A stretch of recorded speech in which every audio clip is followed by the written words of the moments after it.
नमः सिद्धेभ्यः। ओम नमः सिद्धेभ्यः।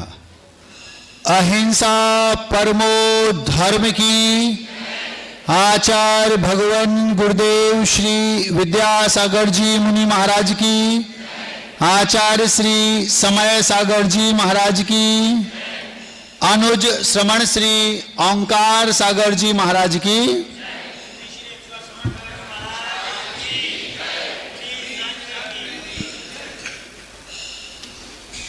मैं गांठ खोलना चाहता हूं। महाराज, आपके पास वस्त्र तो है नहीं। सुनते हैं वस्त्रों में गांठ लगती है, तो वस्त्र है नहीं तो गांठ खोलेंगे कैसे और कहां की गांठ खोलेंगे? हम अपनी बात नहीं कर रहे, हम आप लोगों की गांठ खोलने की बात कर रहे हैं। महाराज, हम लोगों की तो बहुत सारी गांठें हैं, कौन कौन सी खोलेंगे? रस्सी में गांठ लगती है तो उसको हाथों के माध्यम से खोला जाता है। अगर टाइट गांठ लगी है और हाथ काम नहीं करते तो गुरुदेव ने मुंह कुमाटी में लिखा है कि फिर दांतों का सहारा लेना पड़ता है और वो दांतों से खुल जाती है। मुंह कुमाटी में तो अति हो गई, जब हाथों से प्रयास किया नहीं खुली तो दांतों से खोला, जब दांतों से नहीं खुली तो उस पर कुछ जिब्बा की जो लार है वो डाली गई, फिर उससे वो ढीली पड़ी तब खुली। तो कई प्रकार की गांठें होती हैं।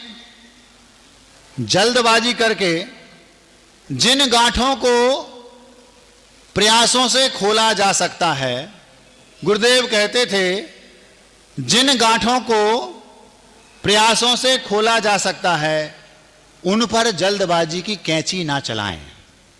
बहुत बड़ी बात है ये। आप लोगों के घरों में प्रायः रोज कोई ना कोई गांठ ऐसी लग जाती है जिसको आप लोग जल्दबाजी की कैंची चला करके और हटा देते हैं। गांठ तो हट गई लेकिन अब रस्सी टूट गई। जिन गांठों को प्रयासों के माध्यम से खोला जा सकता है उन गांठों पर जल्दबाजी की कैंची ना चलाएं। धैर्य रखें, धीरे धीरे धीरे हर मुश्किल का हल निकलेगा, आज नहीं तो कल निकलेगा। इसलिए प्रयास जारी रखें, धैर्य रखें, लेकिन रजाई में घुसकर नहीं। हाँ, मेहनत करें और समय का इंतजार करें, समय आएगा तो सब काम हो जाएगा।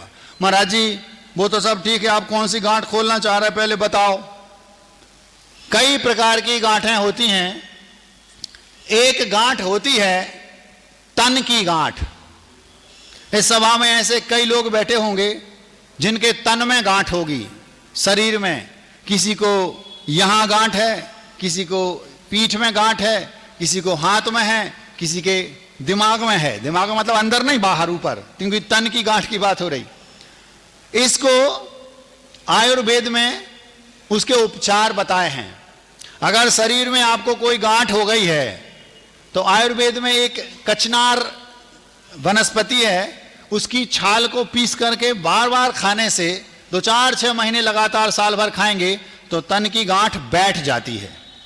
इसको इंग्लिश में लाइपोमा भी बोलते हैं।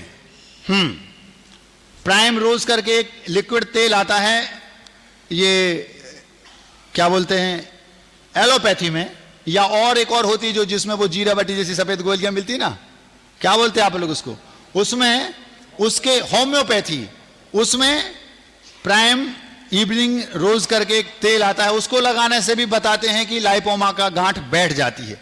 और भी अगर छोटी मोटी शरीर की गांठें हो तो उनमें बुंदेलखंड में आचार्य श्री को बहुत भरोसा था, छाया समय दर्शन था उस पर, कि उस पर आटे की लेई उसको उस पर रख देते हैं, फोल्टेस बोलते हैं उसको। 2-4-8 दिन में 2-4 बार रखते हैं तो वो पक जाती है और वो फिर निकल जाती है। हमारे संघ में एक महाराज थे, उनको कान के पीछे गांठ हो गई। आचार्य श्री बोले जैसा बोलूंगा वैसा करेगा? जी आचार्य श्री, इस पर फोल्टेस लगाओ। काय की? अलसी की, रुई में अलसी को मैश करके और उसको रखो। 6 महीना तक उन्हें लगातार रखना पड़ा। गुरुदिन का जब तक मना नहीं करूं रखता जा रोज। 6 महीने बाद वो पक के फूट गई और स्वस्थ हो गए वो। ऐसी तन की गांठें यहां बैठे कई सारे लोगों के तन में, शरीर में होंगी। इसकी गांठ को हटाना कोई बहुत बड़ी बात नहीं है। आयुर्वेद का सहारा लो और औषधि के माध्यम से, कचनार, गूगल, फुलटिस आदि आदि के माध्यम से आप वो गांठें हटा सकते हैं। अगर मान लो वो गांठ लाइपोमा की है तो डरने की बात नहीं। एक और गांठ होती है, अगर उस गांठ में दर्द नहीं है तो समझ लो वो लाइपोमा है, और यदि गांठ में दर्द है तो फिर समझ लो वो अर्बुद अथवा कैंसर का रूप ले सकती है। उसको तो आपको हटाना ही पड़ेगा। फिर आपको कहां जाना पड़ेगा?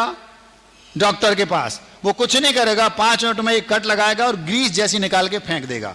तो कुल मिला के जो तन की गांठें हैं, चाहे वो दर्दीली हो चाहे दर्द रहित हो, उन दोनों प्रकार की तन की गांठों को औषधि उपचार के माध्यम से हटाया जा सकता है। कोई बहुत बड़ी बात नहीं है।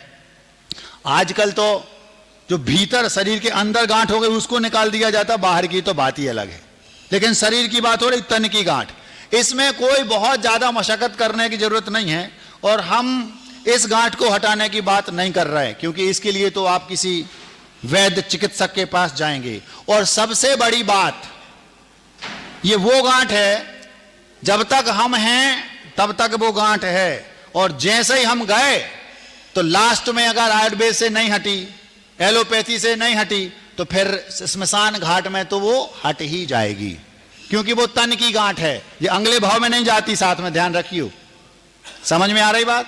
शरीर में कोई गांठ हो गई, आपने इलाज कराया, ठीक हो गई, नहीं भी हुई तो लास्ट में जब चिताग्नि दी जाएगी, चिता को अग्नि दी जाएगी, तो सारी गांठें जल करके समाप्त हो जाएंगी। फिर नया शरीर मिलेगा, उसमें गांठ हो नहीं हो वो बाद की बात है। चिताग्नि को मुखाग्नि मत समझना। एक होती है चिताग्नि और एक होती है मुखाग्नि। महाराज जी उनके बड़े पुत्र ने उनको मुखाग्नि दी, तो मुखाग्नि तो चिताग्नि, आप गलत फहमी में हो। हमारे ओंकार सागर जी की मुखाग्नि की परिभाषा अलग है। वे कहते हैं जो चिता में आग लगाई गई वो चिताग्नि है, वो मुखाग्नि नहीं है। मुखाग्नि तो वो है जो बच्चे धोंकते हैं ना, मुंह में लगा लगा के आग लगाते हैं। समझ गए? बहुत समझदार हो आप लोग, 1 सेकंड में समझ जाते हो। सिगरेट, बीड़ी आदि जो पीते हैं ना और आग लगाते मुंह में, वो मुखाग्नि है हम अकॉर्डिंग टू ओंकार सागर जी। समझ रहे? तो ये हो गई तन की गांठ। तन की गांठ हटाने की बात हम आपसे नहीं कर रहे। क्यों? क्योंकि तन की गांठ तो इस भाव में हट ही जाएगी, भले वो लास्ट में चिता पे हटे। हमने आपसे कहा हम आपकी गांठ खोलना चाहते हैं, तो महाराज फिर कौन सी गांठ खोलना चाहते हैं आप? तन की गांठ की बात नहीं हो रही। एक और होती है जिसको बोलते हैं धन की गांठ। धन समझते हो? रुपया। कुछ लोग इस सभा में ऐसे बैठे होंगे जिनके पास धन तो बहुत है, इतनी कस के गांठ लगी है कि चमड़ी जाए पर दमड़ी ना जाए। वे ऐसे लोग हैं, ठूस ठूस के भरा है। किसमें? दिमाग में नहीं, दिमाग में तो भूसा भरा रहता है। ये तो नोट भरे हैं किसमें? अलमारी में, लॉकर में। लेकिन चमड़ी जाए पर दमड़ी ना जाए। गुरुदेव ने कई बार कहा, आप लोगों ने कई बार सुना भी होगा, 3 ही गतियां हैं उसकी, या तो दान या भोग या नाश। अपने ऊपर, स्वयं के ऊपर उपयोग कर लो उसका, वो भोग हो गया। और नहीं तो फिर परोपकार के लिए उसको दान दे दो, तो वो दान हो गया। और नहीं तो नाश तो उसका पक्का है ही। ये कल नहीं परसों हम आपको बता चुके हैं। इसके लिए हमने एक बात और आपसे बोली थी, अगर आपको याद हो, अगर हमने धन का सही उपयोग किया तो वो अंग लगेगा। अगर धन का सही उपयोग किया तो वो अंग लगेगा, और अगर उसको दान दे दिया तो वो संग लगेगा। और यदि हमने ना दान दिया ना उपयोग किया तो फिर जंग लगेगा। जंग समझ तो सड़ेगा, वो रखा रहेगा लॉकर में तो जंग तो लगेगा ही। उपयोग सही किया तो अंग लगेगा, स्वयं के लिए उपयोग कर लिया तो अंग लगेगा, दान दिया तो संग लगेगा और अगले भाव में साथ में जाएगा। सही उपयोग किया तो अंग लगेगा, दान दिया तो संग लगेगा, नहीं तो जंग लगेगा, और बाद में फिर भुजंग लगेगा। भुजंग समझते हो? बाद में उसी में वो कुंडली मार के बैठेगा उस धन पर। बहुत अच्छा सुनहरा मौका है, हमने सुना है आपके यहां धन की गांठ खोलने का। सुनते हैं यहां पर सिद्ध चक्र महामंडल विधान होने जा रहा है। बहुत बड़े बड़े धन की गांठ वाले लोग यहां बैठे हैं, हमारा कहना है भैया दोनों हाथों से उस गांठ को खोल खाल के जल्दी पल्दी साथ में अगर ले जाना है तो उसको व्यवस्थित कर लो। इससे ज्यादा हम कह नहीं सकते। इन लोगों ने कहा था महाराज थोड़ा बहुत आप बोलो उसके बारे में। भैया हमारे गुरु ने कहा है बोलना नहीं, थोड़ा बहुत इशारा कर दो, समझ जाए तो ठीक, ना बेजाने। अब उनको भुजंग लगना है तो हम क्या कर सकते हैं। ऐसा तो ना तो हम तन की गांठ की बात कर रहे हैं और ना धन की गांठ। या तो दान देंगे आप या स्वयं का उपयोग करेंगे, नहीं तो परोपकार करेंगे, नहीं तो जंग तो लगना ही है। हाँ, एक और उपाय आजकल आ गया है, बताते हैं पैसे की गांठ खोलने का। बहुत बड़े सेठिया हैं, ना उपयोग कर रहे हैं ना दान दे रहे और जंग भी नहीं लग रहा, तो पता चला ऐसा रोग हो गया, डॉक्टर कह रहा है 30-40 लाख से कम में काम नहीं बनेगा। आजकल बड़े बड़े रोग हो गए, बड़े बड़े लोगों के बड़े बड़े रोग होते हैं। गरीब लोग तो 20 रुपया में ठीक हो जाते हैं, लेकिन बड़े लोगों को 20 लाख चाहिए। तो ये एक नया उसका उपाय है, दान भोग और नाश के अलावा ये तीसरा है रोग, दान भोग रोग और नाश। नहीं तो फिर विवाह शादियां होंगे बच्चों के तो उसमें आप खर्च करेंगे, आपकी मर्जी, पैसा आपका है। आपको धन की गांठ जैसे जहां खुलवानी खोलनी आप जानो, उसकी चर्चा भी हम नहीं कर रहे। ना हम तन की गांठ खोलना चाहते हैं आपकी और ना धन की। एक और गांठ होती है, वो कहलाती है प्रण की गांठ। प्रण समझते हो? रघुकुल रीत सदा चली आई, प्राण जाए पर प्रण ना जाई। रघुकुल रीत सदा चली आई, प्राण जाए पर प्रण ना जाई। अगर हमने एक बार कोई प्रण ले लिया, संकल्प ले लिया, प्राण तो जाएंगे लेकिन प्रण नहीं जाएगा। हमने संकल्प ले लिया जीवन भर वस्त्र नहीं पहनूंगा, दुनिया की किसी सख्त में इतनी ताकत नहीं है कि वो हमारे ऊपर वस्त्र पहना दे। क्यों? प्रण है। हमने संकल्प ले लिया जीवन भर खड़े खड़े ही भोजन करूंगा, तो दुनिया की कोई ताकत बैठा के मुझे अंदर एक बूंद नहीं डाल सकती। हमने संकल्प ले लिया ठंडी के दिन हो चाहे बरसात हो चाहे गर्मी हो, हम पैदल ही विहार करेंगे, तो दुनिया की कोई ताकत हमें गाड़ी पर नहीं बैठ सकती। क्यों? हमारा प्रण है, ये है प्रण। अब आप लोग प्रण लेते हो और उसकी गांठ को खट से खोल देते हो, उसका परिणाम, दुष्परिणाम भाव भाव में भोगने भी पड़ते हैं। आप लोगों से कहना है या तो कोई प्रण लेना नहीं, और यदि ले लिया तो प्राण चले जाएं, प्रण नहीं जाने देना। क्यों? प्रण ही हमारे प्राण हैं, यूं मान के चलो। एक दो भाव में भगवान बना देगा वो प्रण। हमने आपको एक दिन बताया था, पहली मछली नहीं पकड़ूंगा, उसने उसका कल्याण करा दिया। चतुर्दशी के दिन हिंसा नहीं करूंगा, एक प्रण था, उसने उसका कल्याण कर दिया। कौए का नहीं खाऊंगा, केवल पूरे नहीं किया, उसने उसको महावीर बना दिया। एक छोटा सा प्रण अगर आपने प्राणपण से उसका पालन किया है, वो आपको भगवान बना देगा, निश्चित है। और यदि वो पॉजिटिव लिया है, इस भाव में पूरा नहीं भी हुआ तो भी कल्याण करा देगा वो प्रण। कैसे महाराज? वे सेठ जी थे, सामने दीपक रखा है, प्रण है जब तक दीपक में तेल तब तक सामाय करूंगा। अब वो प्रण था, प्रण की गांठ लगी है, अब गांठ लगी अंदर से, वो परेशानी दे रही। क्यों? प्यास लगी, बार बार वो सेठानी आ रही और उस दीपक में फिर तेल डाल दिया। अब तेल डाला क्या घी, ये हमें नहीं मालूम, नहीं तो तुम कहो महाराज घी की क्या तेल चुपर रहे, बड़ी आफत है आप लोगों के साथ। जैन साहब तुम जो का कर रहे, घी की क्या तेल चुपर रहे, गड़बड़ ना हो जाए। तो घी मान लो, घी डालती थी वो सेठानी। अब उन सेठ जी ने प्रण क्या ले लिया, जब तक दीपक में तेल है, दीपक जलेगा मैं सामायिक करूंगा।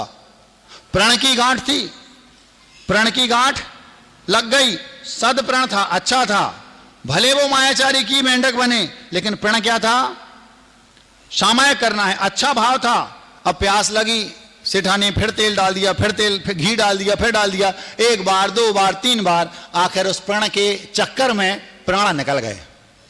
प्रण के चक्कर में सेठ जी के प्राण निकल गए, लेकिन उन्होंने प्रण नहीं तोड़ा। भले अंदर से भाव आगा पानी पीने के, उस छोटे से सही प्रण ने मेंढक बने, और वो चूंकि मायाचारी की सो मेंढक बने, लेकिन प्रण में क्या था? सामायिक करनी है, अच्छा प्रण था। अगले भाव में उस प्रण की गांठ ने उनका कल्याण कराया। क्या? वहां से वो शृणक राजा की सवारी जा रही थी, हाथी के पैर के नीचे आया वो मेंढक, पाखुड़ी लेकर समुद्रण में जा रहा था, और उनसे पहले वहां पहुंच गया और भगवान के साक्षात दर्शन किए, सम्यक दृष्टि बन गया, और फिर तो बल्ले बल्ले हो गई। कितना सा प्रण था? अगर सदप्रण है तो कल्याण कराएगा अगले भव में, और सदप्रण नहीं है, गलत ले लिया तो भाव भाव में भटकाएगा, ये भी याद रखना। इसलिए प्रण की तन की गांठ भले चली जाए, स्मशान घाट में जल जाओगे, तन की गांठ समाप्त। धन की गांठ खोल दो, यहीं नहीं भी खुलती तो अगले भाव में, अगर दान दिया है अगले गई तो वहां काम में आ सकती है, और अगर छोड़ के चले गए यहीं तो भुजंग बनना, वो आपकी समस्या।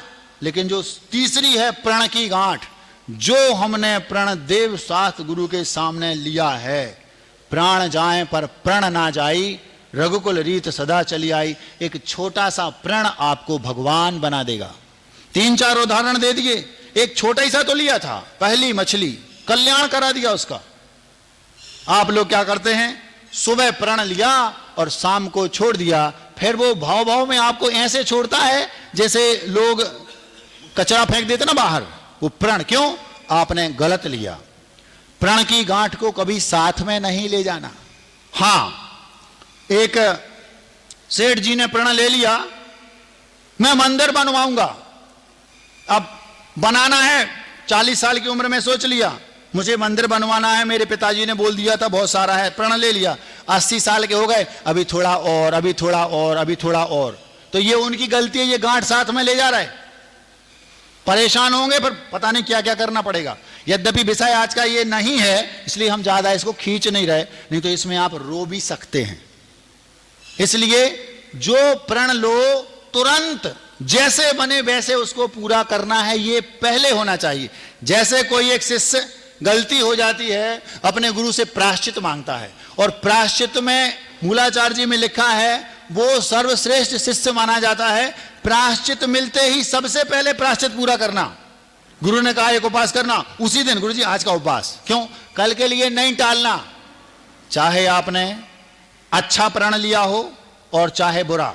बुरा लिया है तो पहली बात तो बुरा प्रण लेना नहीं, मैं छोड़ूंगा नहीं इसको, भाव भाव में कमठ बनोगे, समझ रहे? ऐसा प्रण लेना नहीं। प्रण क्या? जो अच्छे कामों के लिए है उसको लो, जितने जल्दी पूरा करोगे उतने जल्दी उसका आउटपुट मिलेगा, और जिस दिन मिलना शुरू हो ना, गोदाम कम पड़ जाएंगे। इसलिए या तो प्रण लेना नहीं, और लिया है तो प्राण चले जाएं परवाह नहीं करना, लेकिन प्रण नहीं जाना चाहिए। एक सेठ जी ठाकुर साहब बैठे थे अपनी चौपाल में, घर के बाहर 2-4-10 लोग उनके इर्द गिर्द घूम रहे थे। एक मैला सर पे ढोने वाली महिला वो निकली वहां से, उसके हाथ में टोकरी है मैला की, गंदगी की, और हाथ में एक कलसी है, और कलसी से स्थान शुद्ध करते हुए जा रही। सेठ जी हंस पड़े, वो ठाकुर साहब बोले बावली हो गई है क्या? बावली समझते हो? बबली नहीं, बावली, पगली। बावली हो गई है क्या? तेरे से ज्यादा अपवित्र यहां और इस दुनिया में अभी वर्तमान में कौन है? सिर पर मैला है, इससे ज्यादा अपवित्र कौन है? और तुम ये हाथ में जल लिए जा रही हो, ये शुद्ध क्या शुद्धि कर रही हो? तो बोलती है सेठ जी मैं तो केवल, समझ गए ना उसको क्या बोलते? यहां से मैं तो केवल वो हूं, जो हम अगले शब्द बोल रहे हैं उसका पीछे का शब्द, मैं तो केवल वो हूं, लेकिन यहां से मेरे से भी ज्यादा अपवित्र व्यक्ति निकल गया। कौन? यहां से व्रतभंगी निकल गया है। मैं कौन हूं? केवल, हाँ, पीछे का शब्द व्रत छोड़ दो, मैं तो केवल वो हूं, लेकिन यहां से व्रतभंगी निकल गया। मतलब व्रतभंगी कौन? छोटा सा नियम लिया, जर्रा सा प्रण कर लिया और उसको तोड़ दिया, वो व्रतभंगी है। वो भंगी से भी कई गुना ज्यादा गए बीता है, गया बीता। समझ में आ रही? हाँ, एक प्रण लिया, देव शास्त्र गुरु के सामने कायसर हो गया, अब प्राण चले जाएं, प्रण नहीं जाना चाहिए। कई लोग यहां इस सभा में बैठे हैं जिन्होंने कई बार गुरु देव शास्त्र गुरु के सामने प्रण लिया होगा, उनकी बेजाने अपन ने तो अपनी व्यवस्था कर ली। तन की गांठ, मन की गांठ, तन की गांठ खोलना नहीं चाहता, धन की गांठ की भी हमें कोई ज्यादा टेंशन नहीं है क्योंकि धन से हमारा कोई संबंध नहीं, और एक हो गई प्रण की गांठ। ये तीसरी गांठ हो गई जिसके बारे में हमने आपको विस्तार से बताया। अगर आप व्रतभंगी नहीं बनना चाहते, अपने प्रण को प्राण जाने के पहले पूरा जरूर जरूर कर लेना, नहीं तो लेना नहीं। किसने मना किया, किसने जबरदस्ती की? रात्रि भोजन त्याग करो, महाराज हम नहीं कर सकते, नहीं करना पड़ेगा। ऐसा किसी की हिम्मत नहीं कि कोई आपसे करा ले। अगर आपने नियम लिया है, जबरदस्ती नहीं। एक पंडित जी थे, हमने आपको कहानी सुनाई थी, हम जहां रहते थे वहां उन्होंने आरिका का पड़गहन किया। अब सेठानी जो थी पंडिताइन, धीरे से पीछे से कह दिया, आरिका से इशारा करके, वो अभी शुद्धि कर रही, हाथ धो रही, मन शुद्धि, वचन शुद्धि, काय शुद्धि, अंजलि छोड़िए, आहार ग्रहण कीजिए, ऐसा बोल रही। और पीछे से सेठानी ने पंडित जी के पीछे पंडिताइन ने इशारा कर दिया, माता जी, मतलब सेठ जी आलू खाते, पंडित जी आलू खाते, माता जी खोल नहीं रहे अंजलि, क्यों? पंडित जी तो पंडित जी इतने मैच्योर थे, परिपक्व थे, पक्के थे, वो क्या बोलते हैं मालूम? पंडित जी बोले, माता जी आलू तो हमें प्राणों से प्यारे हैं, आलू हम नहीं छोड़ सकते। मतलब हम चले जाएं, उठ के चली जाऊं, मैं तुम्हारे चौके में आ गई हूं, अभी हमने खोला नहीं, उठ के चली जाऊं, इशारा कर रहे हैं, मुंह से तो बोल नहीं सकते। तो वो पंडित जी क्या बोले, मुझे इतनी खुशी हुई उन पंडित जी के निर्णय से। वो क्या बोले, उन्होंने दुनिया का बुद्धि नहीं लगाई, खुद की बुद्धि लगाई। क्या मैं आलू छोड़ नहीं सकती, मैं छोड़ नहीं सकता, तो मैं तो नहीं छोड़ूंगा। तो वो बोलती हैं आरिका कि पंडित जी मतलब हम जाएं उठ के वापस? माता जी आप देख लो, आलू तो हमें प्राणों से प्यारे, हम आलू नहीं छोड़ सकते। आप होते तो क्या करते मालूम? हाँ माता जी आलू का त्याग, माता जी का आलू, कुछ भी बहाना बना के मायाचारी करके उन्होंने छोड़ा नहीं। क्यों? मैं लूंगा नहीं, नियम लूंगा तो प्राणपण से उसको पालूंगा। आखिर उन्होंने, माता जी ने सोचा, आरिका ने, चलो थोड़ी देर बाद अपन पंडित जी को फिर पटाएंगे, अभी शुरू करो। तो उन्होंने आहार शुरू कर दिया। अब आधे आहार हुए, पंडित जी पीछे खड़े, फिर खींचा, पंडित जी आगे आए, पंडित जी बोलो आलू। माता जी आलू तो हमें प्राणों से प्यारे हैं, हमारे सामने की बात है, बिल्कुल आंखों के सामने की, बहुत छोटी उम्र थी हमारी, हम भी उसी चौके में थे, 10-12 साल के होंगे। आखिर पूरे आहार हो गए, लेकिन उन्होंने आहार नहीं दिए, लेकिन त्याग नहीं किया। क्यों? हम अपनी मर्जी से करेंगे। हमें इतनी खुशी हुई, कुछ भी हो, लेकिन कम से कम उन्हें या तो प्रण लो नहीं, और लो तो प्राणपण से पाबुकल मार दिया। हम कल टूट जाएगा नहीं, हम पाप लगे, हमें करना नहीं। हाँ बच्चों, जीवन में कभी प्रण लेना नहीं, और लो तो प्राण, तो महाराज जी हम कभी लेंगे ही नहीं। अगर तुमने लिया और उसको पाला तो ऐसे झमाझम उसका पुण्य संचय होता है। छोटा सा नियम भगवान बना देगा। तन की गांठ, धन की गांठ और प्राण की गांठ, 3 गांठें हो गई। इन तीनों की चर्चा हम आज के इस वक्तव्य में मुख्य रूप से नहीं कर रहे। एक होती है ऋण की गांठ। ऋण समझते हो? आजकल अचासी ऋण को सलोना बोलते थे, लोन सहित। सलोन, लोन मतलब आप लोग लोन लेते ना, हर व्यक्ति बस व्यापार कर रहा है, पहले लोन, जो कमाएगा वो बैंक वाले को पहले देगा। गुरुदेव इसको बहुत बुरा मानते थे। भले हम कम में जीवन यापन कर लें, लेकिन लोन लेकर के जीवन जीना मूर्खता है, बेवकूफी है, पागलपन है। हाँ, एक स्टेज के बाद अलग बात है।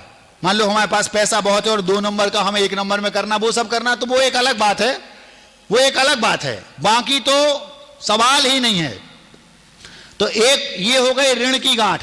अगर ये ऋण की गांठ आपकी साथ में चली गई तो क्या होगा पता है? एक दिन हम इस पर भी वक्तव्य दे चुके हैं।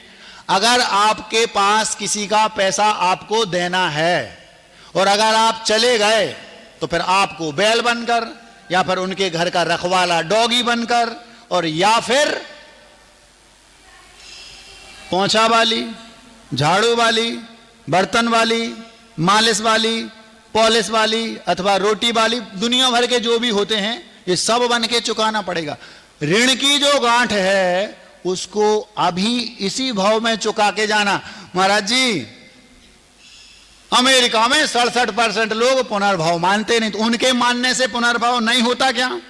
पुनर्जन्म तो होता ही है। अब पुनर्जन्म होगा, आपके कर्म आपके साथ जाएंगे, जहां जाओगे वहां चुकाना पड़ेगा। ध्यान रखना, पाई पाई का हिसाब रखना पड़ता है, पाई पाई का।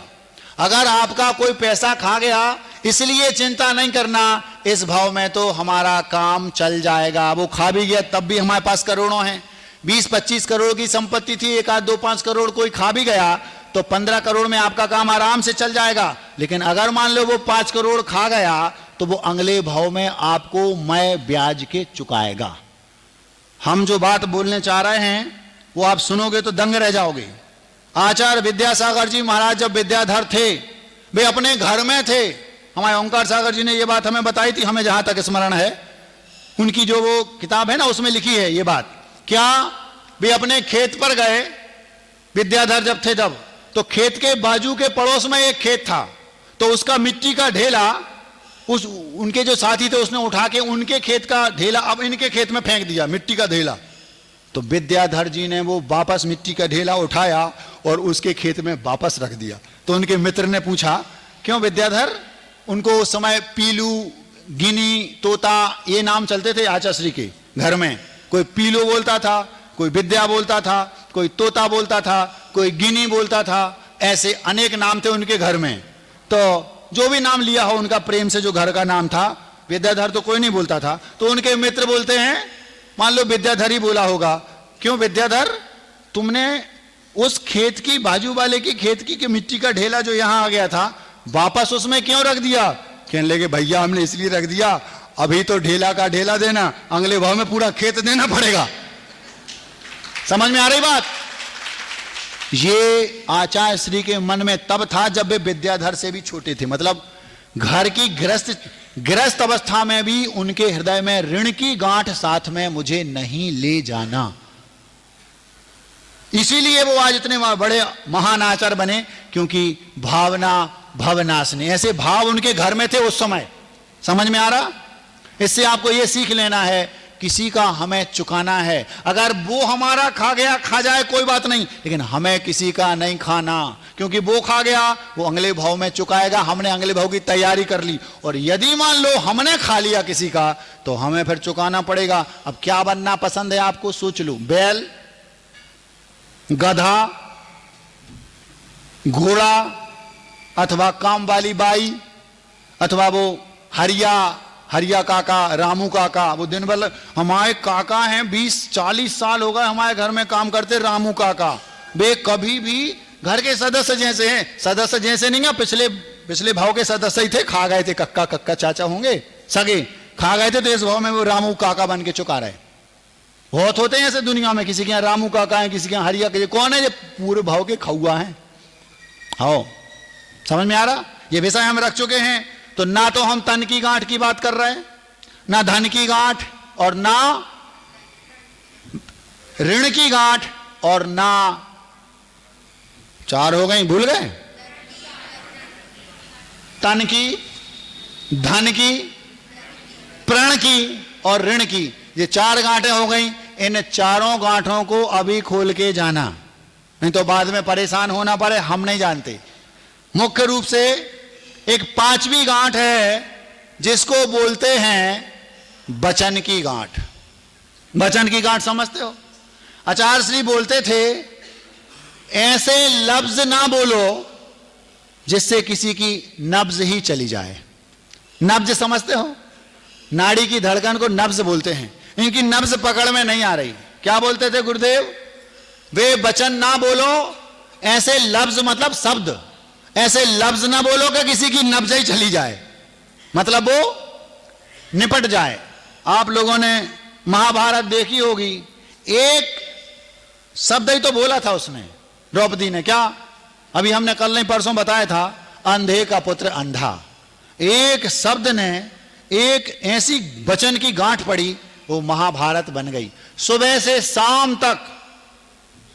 शाम तक आप लोग बस ऐसे शब्दों का प्रयोग करते हैं, पता नहीं कब कोई गांठ बांध ले और अनर्थ हो जाए और आपको पता भी ना चले।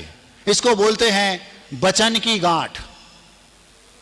ऐसी वाणी बोलिए मन का आपा खोए, औरन को आपहु शीतल होए।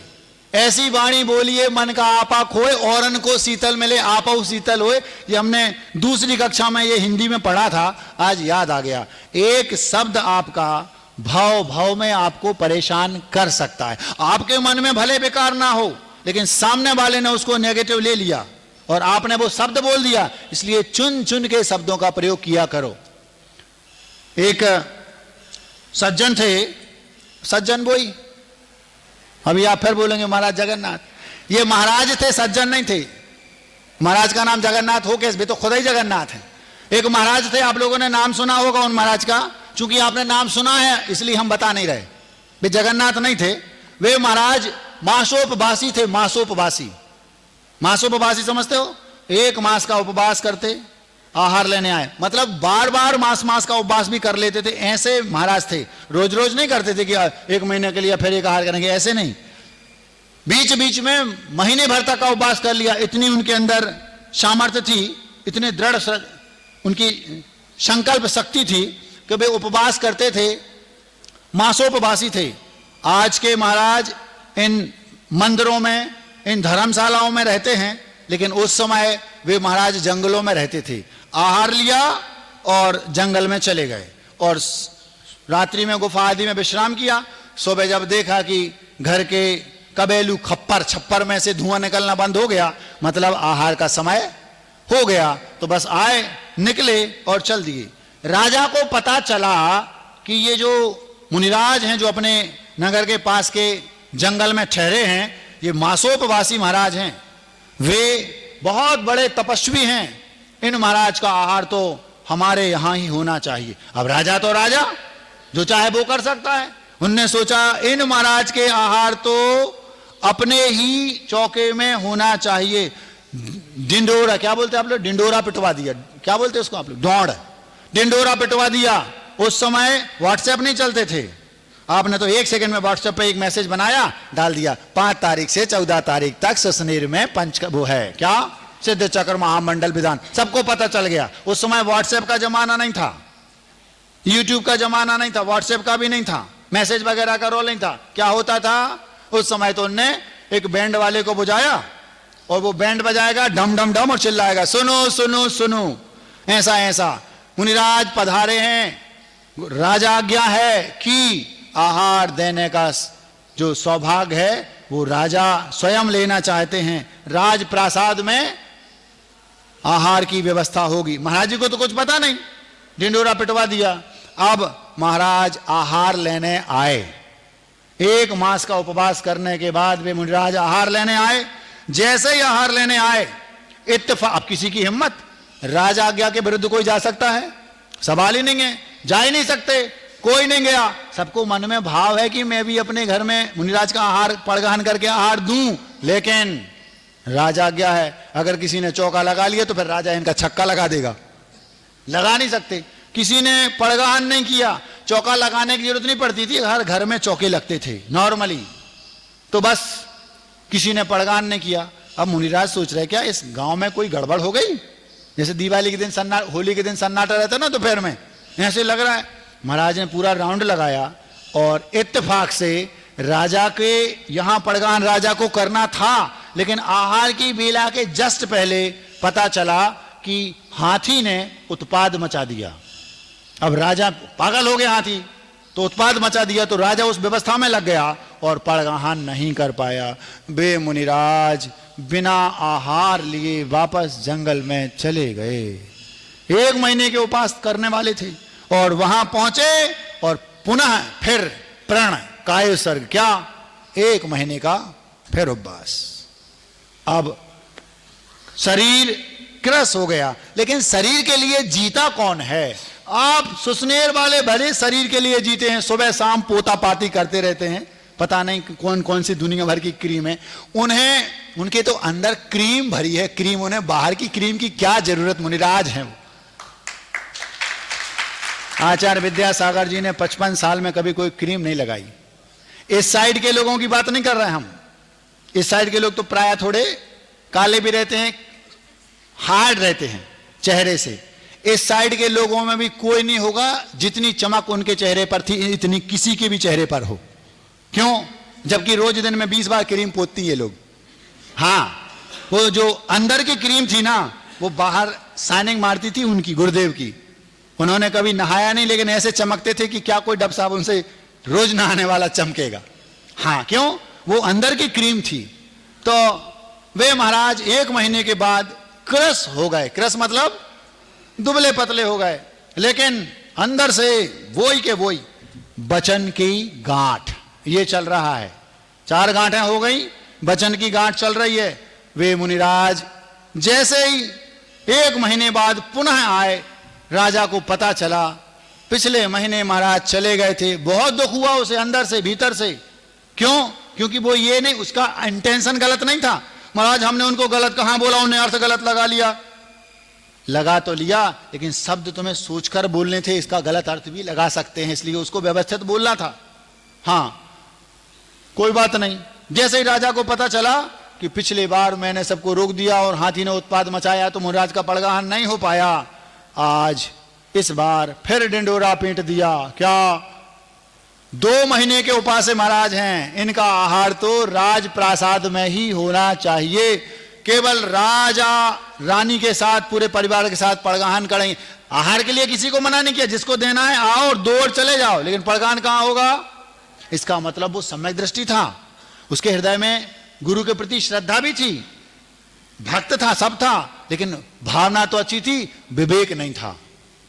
आप लोग चौके में हम लोग जाते हैं तो घबराते तो, श्रद्धा तो झलकती है, लेकिन विवेक नहीं रहता। जिस कटोरी को पकड़ेंगे 5 अंगुलियां, जैसे आप घी में डालना चाहते ना, हाँ पूरी उसमें आप पूरा मैल ले लो, पसीना सीना सब उसमें, इतनी घिन आती है, क्या करें? विवेक नहीं है। भाव तो बहुत अच्छे हैं। हर दिन कम से कम 20 माएं उस कटोरी में, अंगुली तो अंदर रहेगी। महाराज थोड़ा आप नमक नहीं लेते ना, पसीने नमकीन होता है।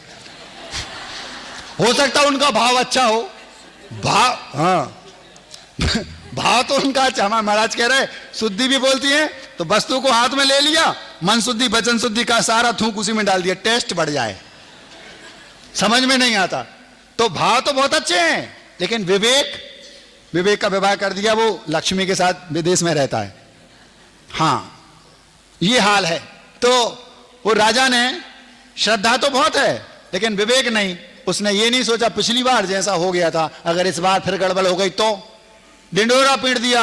महाराज आने वाले हैं और आज पुनः राजा के यहां ही राजप्रासाद में आहार चर्या संपन्न होगी। अब जैसे ही राजा खड़ा होने वाला था और इतने में राजप्रासाद में पीछे साइड आग लग गई, नगर में आग लग गई। राजा उस कार्य में व्यस्त हो गया और फिर पड़गाहन नहीं हो पाया। 2 माह के उपवास से मुनिराज थे, अब किसी की हिम्मत नहीं। हम होते तो हम तो लगा लेते चौका, जो होगा सो देख। पहले हमारे गुरु, सुन रहे के सो रहे, जिस व्यक्ति के हृदय में ये बात होती है, बाप बड़ा ना भैया, सबसे बड़ा रुपया, जो ये बात है ना, ऐसे ही बात होती, ना घर, ना परिजन, ना समाज, ना रिश्तेदार, ना कोई और, ना पत्नी, ना साला, ना कोई नहीं, सबसे ऊपर देव, शास्त्र और गुरु। सुबह एक सज्जन ऊपर आए थे, उन्होंने हमसे एक बात बोली, हमारी आंखों में गीलापन आ गया। उन्होंने कहा महाराज आप मुख से एक शब्द तो बोलें, प्राण देने को तैयार हूं। हमने कहा मुझे ना तुम्हारे प्राण चाहिए और ना मैं ऐसे वचन कभी बोलूंगा, लेकिन ये जो तुम वचन बोल रहे ना, ये तुम्हें भगवान बना देंगे। क्या बोला वो हमसे? मुझे उसको मालूम महाराज जी वो शब्द बोलेंगे नहीं कभी। उसने क्या बोला? महाराज एक इशारा तो करो, प्राण देने को तैयार हूं, मुझे किसी की कोई परवाह नहीं, आप इशारा तो करो। नहीं, आंखों में आंसू आ गया। ऐसी भक्ति होना चाहिए। उसको यह विश्वास भी होना चाहिए कि गुरु ऐसा कुछ बोलेंगे ही नहीं कि भैया किसी के प्राण ले लो। कभी भी वो मर्यादाओं को लांघते नहीं। सच्चे देव, सच्चे शास्त्र, सच्चे गुरु मर्यादा कभी लांघते नहीं, लेकिन उसके अंदर जो भक्ति है, उसके जो परिणाम है, गुरु जी आप एक इशारा तो करो। नहीं नहीं, घबराना नहीं, ऐसा कुछ नहीं करना। लेकिन उसके जो भाव थे, मैंने कहा ये तेरे भाव है ना, ये तेरे को भगवान बना देंगे। इस भाव में भी बल्ले बल्ले होगी और पर भाव में भी बल्ले बल्ले होनी उसकी। क्यों? उसके परिणाम क्या? मेरे गुरु, मैं होता उस राजा के, राजा क्या करेगा? अरे राजा क्या करेगा? ज्यादा से ज्यादा हमें बंद करके लॉकर में डालेगा ना, हमारे गुरु का आहार तो हो जाएगा। लेकिन किसी की हिम्मत नहीं, सब के सब। क्या बोलूं, मैंने सोचा मैं होना चाहिए था राजा के सामने पड़गाहन करता। नहीं होता वो तो, अब राजा है तो कोई बात नहीं भैया, आहार देने वहां जाते। अब राजा नहीं है तो इतनी बुद्धि तो लगाओ, राजा तो पिछली बार फंस गया था, इस बार फंस गया, अब वो तो है नहीं, कोई दूसरा चौका लगाए नहीं। महाराज का हमारे गुरु का क्या होगा? लेकिन चिंता क्या थी?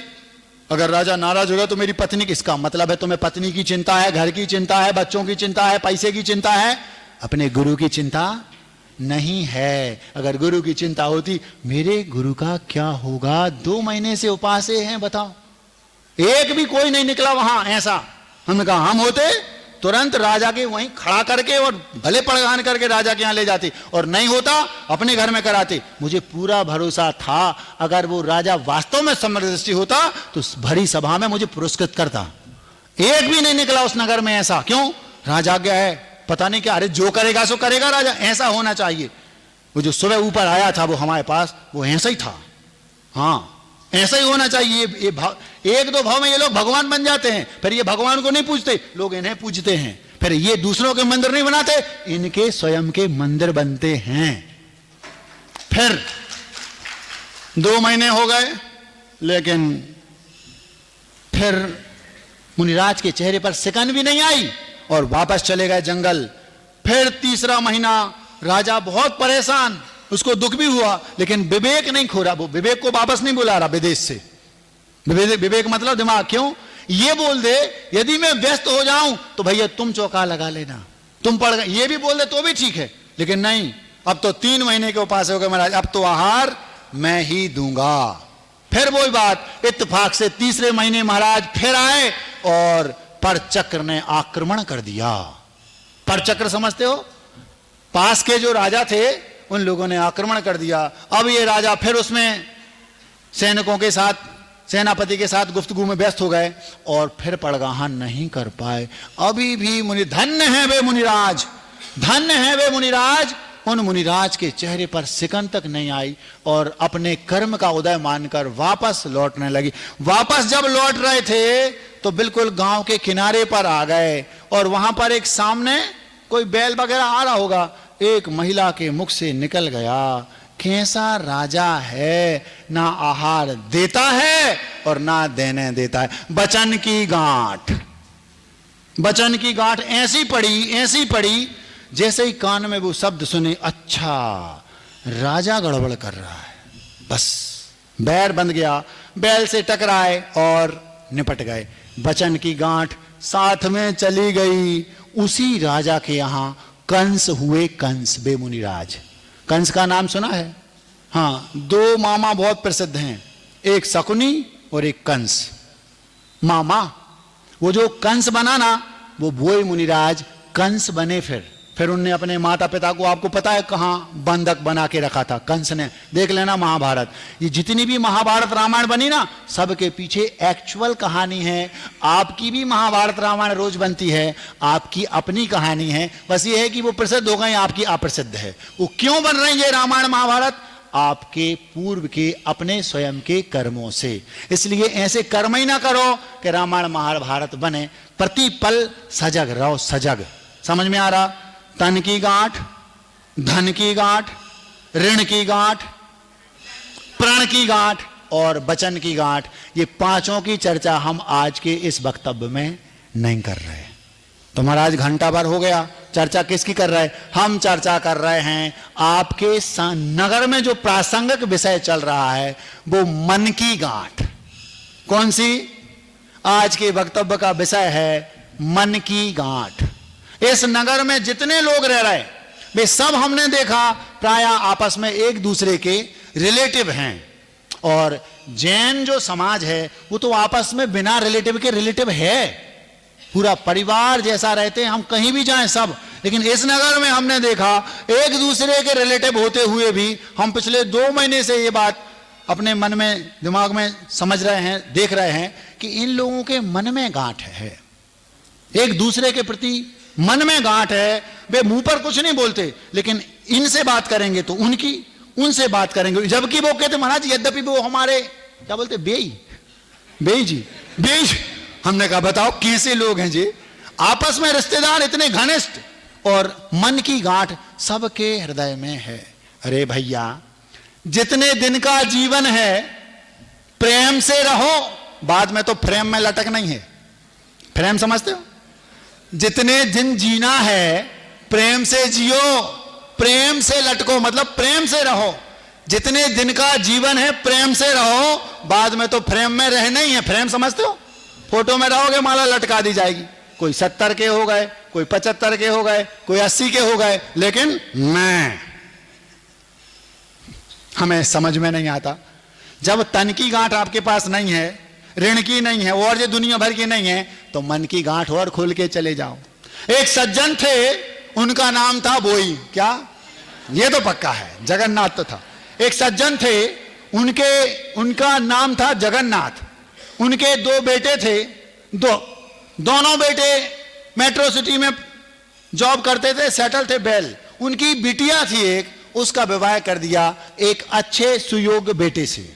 अब बेटी और बेटा मतलब दामाद और बिटिया, उनके पास में ही, जैसे आपके यहां होता ना नगर के पास में ही, तो एक कॉलोनी से दूसरी कॉलोनी में विवाह कर दिया बिटिया का। बेटे तो बाहर हैं, और वे दोनों माता पिता जगन्नाथ और उनकी जगन्नाथन, क्या बोलते, पत्नी, वो दोनों अपने साथ एक ही घर में ऐसे रह रहे जैसे उदासीन आश्रम बन गया हो घर, उसमें रह रहे।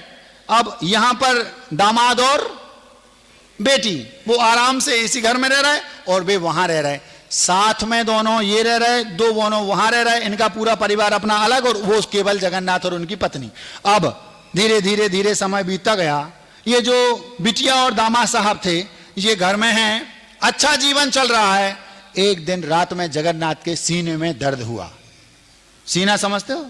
जीना नहीं, सीना, सीना, छाती में दर्द हुआ जगन्नाथ के। तो जो उनकी पत्नी थी, जगन्नाथ की पत्नी मतलब उस बिटिया की मां, उन्होंने जल्दी से एक ड्राइवर को बोला, क्योंकि इन लोगों के पास पैसे की तो कोई कमी है नहीं, जैनों के यहां पैसे की कमी नहीं, दिमाग की कमी होने लगी अभी अभी, पहले दिमाग भी बहुत होता था बताते हैं।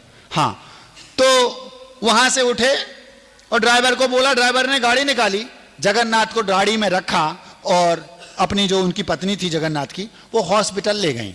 हॉस्पिटल ले गई तो इत्तेफाक से वो अपना हैंड जो सेलफोन होता है, आईफोन, वो भूल गई घर पे।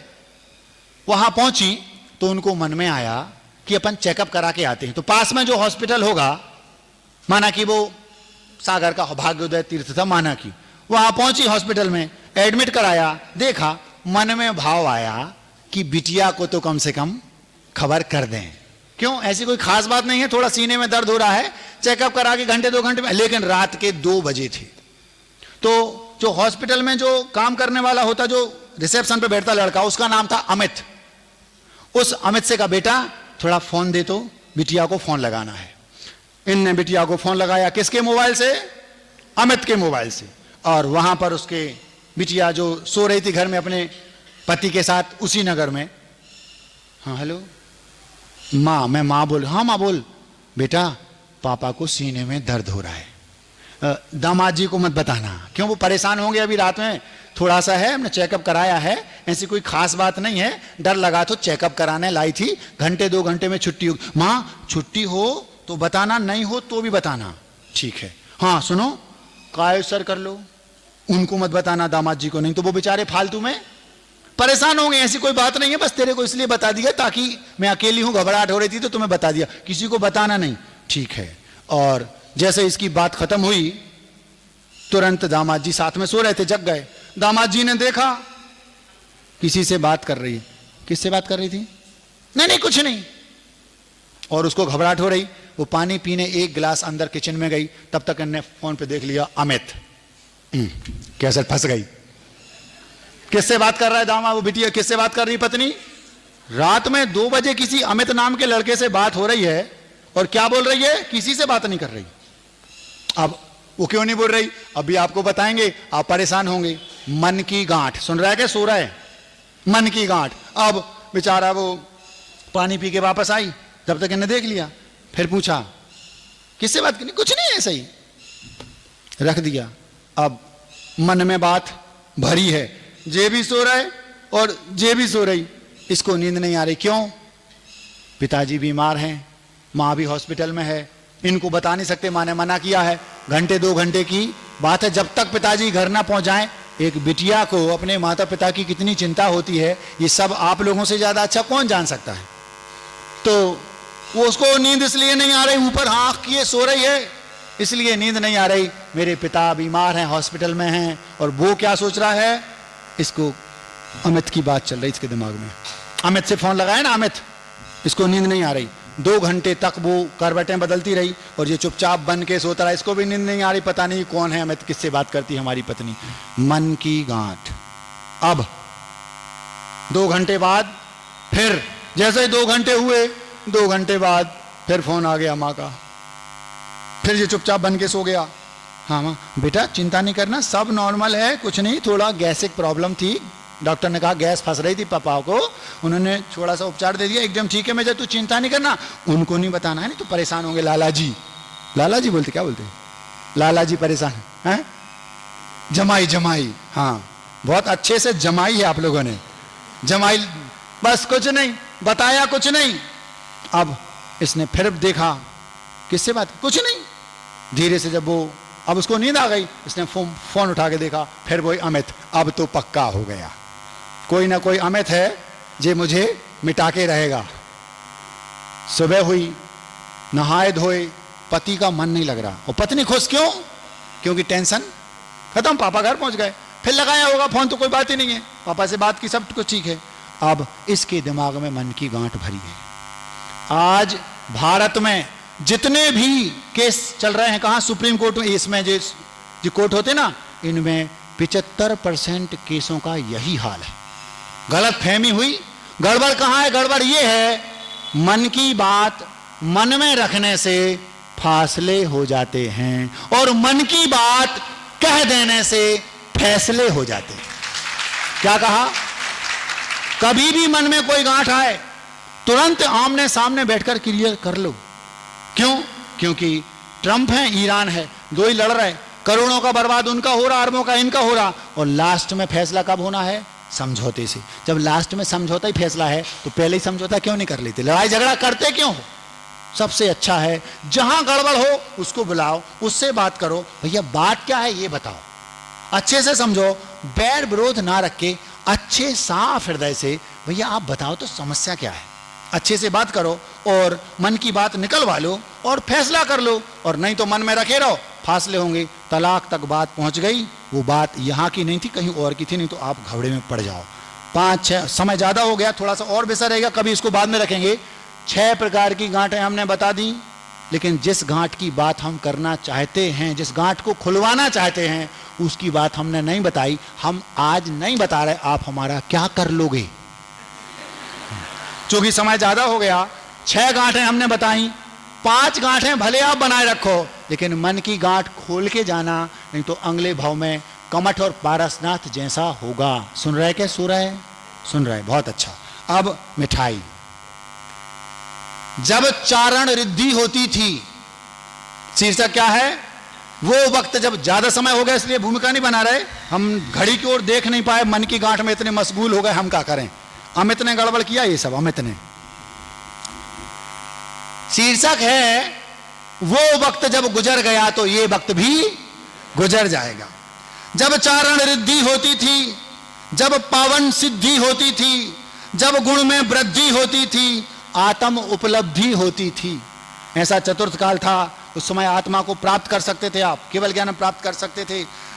चारण रिद्धिधारी मुनिराज सामने दिखाई देते थे, वो एक स्वर्णिम काल था समय, जब चारण रिद्धि होती थी, जब पावन सिद्धि होती थी, जब गुण में वृद्धि होती थी, आत्म उपलब्धि होती थी।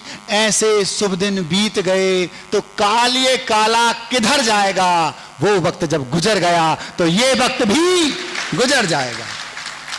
रत्नों के दीपक होते थे, एक जमाना था जब मिट्टी के दीपक नहीं होते थे, दीपक सुन रहे हैं, रत्नों के दीपक होते थे, रत्नों के दीपक होते थे, सपने सारे सच होते थे, वचनों की कीमत होती थी।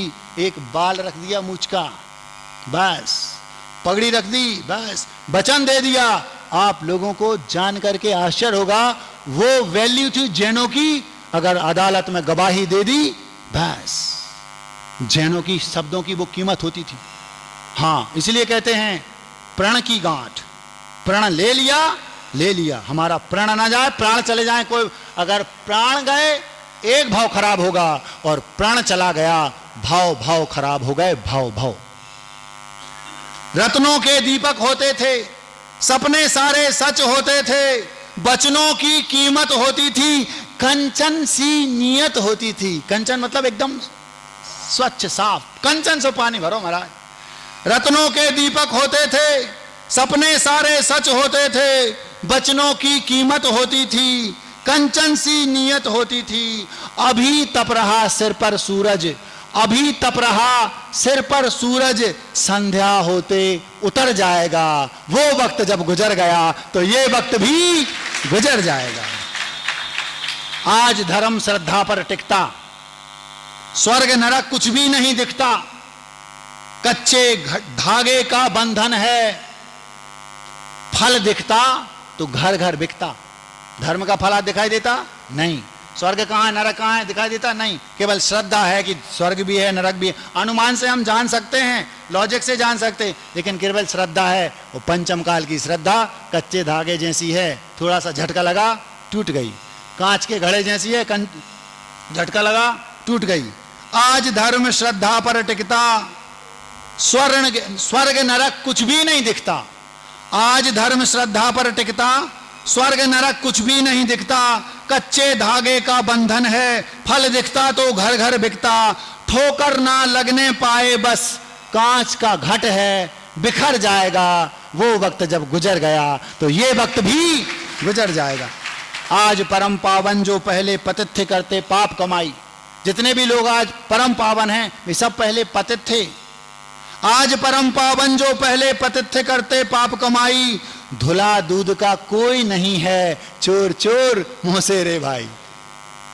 आज परम पावन जो पहले पतित थे करते पाप कमाई, धुला दूध का कोई नहीं है, चोर चोर मुंह से रे भाई। घृणा हमेशा पाप से करो, घृणा हमेशा पाप से करो, पापी तो कल सुधर जाएगा।